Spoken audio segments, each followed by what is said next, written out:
Salut les passionnés, bienvenue sur vaincrelapage-blanche.com, le site sur lequel je vous parle d'écriture.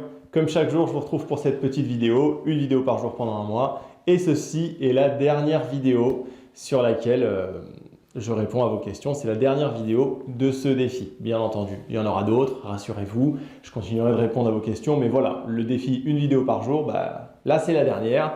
Et ça annonce que j'ai réussi mon défi. Donc déjà, je suis content. Mais c'est beaucoup grâce à vous, parce que c'est vos questions qui m'ont motivé à continuer. Et je n'aurais pas fait ça tout seul, parler tout seul face à mon portable qui me filme, en changeant de tenue sans arrêt. Là, voilà, évidemment, la motivation n'aurait jamais été assez grande sans vous et vos questions, des questions pertinentes très souvent. Donc merci pour votre participation. Et on va répondre à la dernière question aujourd'hui. Oh, ça a un petit côté émouvant, hein. Je suis sensible, il ne faut pas m'en vouloir. Donc, aujourd'hui, on va répondre à la question de suspense MD Luffy 972. Je crois que je sais qui c'est ce fameux MD Luffy 972. Je crois que je le connais personnellement. 972, c'est la Martinique. Un fan de One Piece, je crois que je vois qui tu es, qui se cache derrière ce pseudo. Donc la question... Une question ô combien difficile à répondre parce qu'elle m'a été posée au début du défi. J'ai toujours eu envie d'y répondre et j'ai eu beaucoup de mal à le faire. Déjà, je vais lire la question. En tant qu'écrivain, as-tu un livre préféré ou pourrais-tu nous citer un livre qui serait en quelque sorte ta Bible, une référence pour toi? Question simple, hein, mais ô combien difficile à répondre. Merci pour ta question, Luffy972. C'est difficile de choisir parce que j'ai un livre préféré dans le domaine de la science-fiction, j'ai un livre préféré dans le domaine romance, dans l'univers médiéval, etc., etc. À chaque fois, il y a un peu les ouvrages de référence. Mais citer un livre qui sort du lot par-dessus tous les autres, c'est quand même difficile. Donc j'ai beaucoup hésité, j'ai eu quand même pas mal de mal et j'ai décidé de choisir que mon livre numéro 1 préféré devant tous les autres, ce sera celui-ci. Serviteur de cristal de Robert Anthony Salvatore. Alors j'en parle régulièrement, Robert Anthony Salvatore, c'est un écrivain américain qui écrit dans le domaine médiéval fantastique principalement. Il écrit également dans l'univers Star Wars, mais j'ai pas été voir ce que ça donne, ce qu'il fait dans l'univers Star Wars, j'avoue que je suis moins fan. Ça aurait peut-être que le coup, parce que pourquoi pas à la rigueur. Et le livre qui m'a le plus plu dans tout ce qu'il a écrit, c'est celui-ci. Maintenant, celui-ci, c'est dans la trilogie des mercenaires. Et la trilogie des mercenaires arrive au niveau d'une histoire globale. En fait, vous avez un univers entier qui s'appelle la légende de Drizzt, c'est comme si jamais je reprenais un peu tout l'univers de la Terre du Milieu avec Gollum, les Hobbits, Gandalf et tout dans le Seigneur des Anneaux. Et ben là, en fait, l'univers, c'est les Royaumes oubliés, avec du coup la légende de Drizzt qui est un personnage hyper important de cet univers. Et donc la légende de Drizzt, si vous suivez uniquement l'histoire de Drizzt, ce personnage-là, vous en avez déjà pour 11 ou 12 tomes. Et la trilogie des mercenaires, donc vous avez 3 tomes qui commencent au niveau de l'histoire aux alentours du 7e ou du 8e tome de la légende de Drizzt. Ce qui fait que si vous lisez directement celui-ci, et que ça vous plaît, vous allez vous dévoiler l'intrigue de la légende de Drizzt, les 8 premiers tomes. Ce qui est un peu dommage d'une certaine manière. Donc voilà, c'est assez spécifique. J'aborde ce livre-là, sachant que la plupart d'entre vous, si vous ne connaissez pas la légende de Drizzt, vous ne pourrez pas le lire directement. Donc je vous oriente plus vers les premiers tomes de la légende de Drizzt déjà. Ce qui est sûr, c'est que ce livre-là, Serviteur de cristal, c'est pour moi une référence parce qu'en fait, on suit un personnage méchant. On suit l'ennemi juré de Drizzt. Donc pour information, Drizzt est un personnage gentil, même s'il vient d'une civilisation méchante, lui-même est gentil, il a des valeurs, il a des amis, il a une bonne morale, il a une attitude bienveillante, etc., etc. Bref, c'est un peu l'archétype du gentil, bien qu'il soit d'une race et d'une civilisation méchante. Donc il subit tout ce qui est racisme, préjugés, il subit ça à fond. Pourtant, dans ses actions, il est vachement noble, quoi. Donc ça, c'est pour ce qui est de Drizzt. On est d'accord, c'est pour cet univers-là avec ce personnage en question. Dans Mercenaires, on suit le personnage, un peu le rival, un peu l'ennemi juré de Drizzt, qui est un assassin, qui est un humain cette fois-ci. Et lui, par contre, le côté que j'ai vraiment beaucoup aimé, c'est que déjà, il est moralement un peu bancal, parce que, en fait, il est logique dans son attitude, mais ses motivations pour chercher à tuer Drizzt, qui est son rival, ou pour s'enrichir et tout, bah en fait, à un moment donné, il va grandir, il va évoluer, et il va se remettre en question. C'est surtout à partir du moment où il va se mettre à vieillir, parce qu'au début de l'histoire, il est dans les 30 ans, et il approche plus des 50 ans au fil de l'histoire. Donc dans Les Mercenaires, il est voilà, entre, on va dire, dans les 45 ans, et donc son corps vieillit.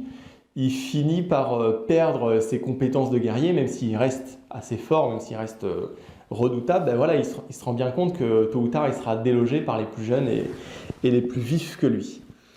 Et en fait, toute l'intrigue se trouve un peu dans l'évolution de ce personnage, même si jamais il y a une intrigue dans le scénario global de Mercenaires. J'ai trouvé que l'approche psychologique de ce personnage-là, qui s'appelle Artemis Entreri, elle était vraiment très bien faite. On voit comment ce personnage, il remet en question sa vision du monde et il se met à devenir, entre guillemets, plus noble, même si ça reste un assassin.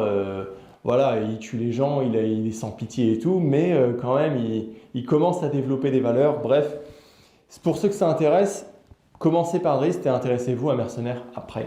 Vraiment, c'est le livre qui m'a mis des grosses baffes. En plus de cette approche très subtile et très puissante sur le personnage principal de Artemis Entreri, vous avez en plus un scénario qui est très bien fait, très bien ficelé, avec des conspirations, avec des factions qui considèrent certaines choses, et en fait il y a des surprises. Vraiment, c'est très bien fait, et une surprise globale et finale qui est énorme. Bref, j'ai adoré. L'auteur a décidé d'en faire une trilogie. Donc il y a le tome 2 et le tome 3. Très honnêtement, je trouve que ce n'était pas indispensable. Le 1 est vraiment génial. Le 2 et 3, moi, j'ai pas aimé plus que ça. J'ai trouvé que c'était vraiment rajouter des événements pour rajouter des événements. On n'est plus trop dans la psychologie qui évolue des personnages. Bref, j'ai été un peu déçu des deux suivants. Voilà, j'espère que ça répond à ta question, MD Luffy. J'espère que c'est clair pour toi. Je ne vous demande pas une question pour demain parce que bah voilà, c'est la dernière vidéo. N'hésitez pas quand même à me questionner dans les mails ou quoi. Vous savez que je réponds aux mails, je les lis tous, donc je réponds si on me pose des questions. Et il n'est pas impossible que je refasse d'autres vidéos sur lesquelles je cherche à vous donner des explications dans le but de vous aider. Mais oui, ceci est la dernière vidéo, donc je ne vous demande pas une question pour demain. Voilà. Ce petit défi aura été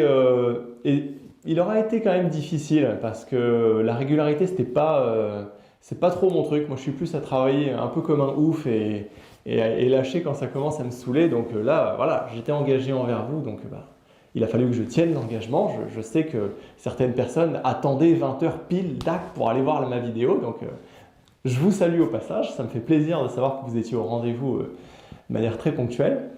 Et de quelle manière j'ai fait ça? J'ai essayé au maximum de tourner une vidéo par jour de mon côté. Vraiment, je l'ai tournée et je l'ai diffusée pour le soir. J'ai été un peu contraint de tricher à un moment donné. Ça m'est arrivé d'en tourner 2 par jour pour faire en sorte d'avoir des jours de repos. Pour vraiment faire en sorte que certaines fois j'arrête, quoi. Sinon j'explosais en plein vol, je sentais que j'étais à saturation. Franchement, c'est génial à faire.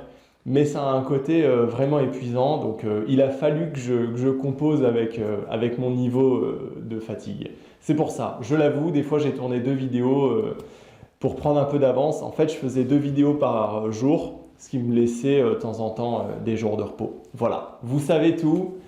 J'espère que cette série de vidéos vont vous permettre de profiter de mon contenu gratuit. Et encore une fois, le but c'est de partager mes conseils gratuitement, de faire en sorte que ça vous aide dans le domaine de l'écriture. Et je vous invite, si vous ne l'avez pas fait, à vous inscrire. Non pas sur ma chaîne YouTube, parce que je ne suis pas vraiment YouTubeur. YouTube, c'est uniquement un support pour héberger mes vidéos. Je ne cherche pas à gagner d'argent avec YouTube ni quoi que ce soit. Mon but, c'est plutôt d'avoir des abonnés sur mon site. Donc, je vous invite à parcourir mon site, à venir et à vous y inscrire. Vous recevrez pas mal de bonus. Avec ma newsletter, je vous donnerai pas mal d'informations, tous les événements qui se passent. Donc voilà, n'hésitez pas à faire un tour sur mon site. J'essaie de faire en sorte de toujours donner des explications claires, précises et utilisables immédiatement, même pour quelqu'un qui n'y connaît absolument rien dans le domaine de l'écriture. L'idée, c'est ça, c'est de donner des conseils techniques, mais en plus, c'est pas que du technique, c'est aussi de vous donner de la motivation à écrire, de vous pousser à tenter votre chance, quoi. Vous donner envie d'écrire votre livre et peut-être de le sortir, de le diffuser, d'être connu. Si je parviens à donner un petit peu de motivation à l'un d'entre vous, ben, j'aurais pas fait tout ça pour rien et je me dis que voilà, ça a son utilité. Voilà, j'ai fait le tour, je ne vais pas m'épancher 2 heures. Encore une fois, merci beaucoup pour votre participation. Je reste toujours disponible dans les mails et je suis sur le site. N'hésitez pas à commenter les articles, je verrai tout ça, je vous répondrai avec plaisir. Et voilà, j'ai fait le tour. Je vais conclure cette vidéo sur cette note positive. Merci pour votre participation pendant toutes ces vidéos, toutes vos questions.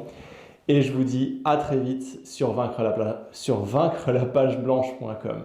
Allez, ciao les passionnés!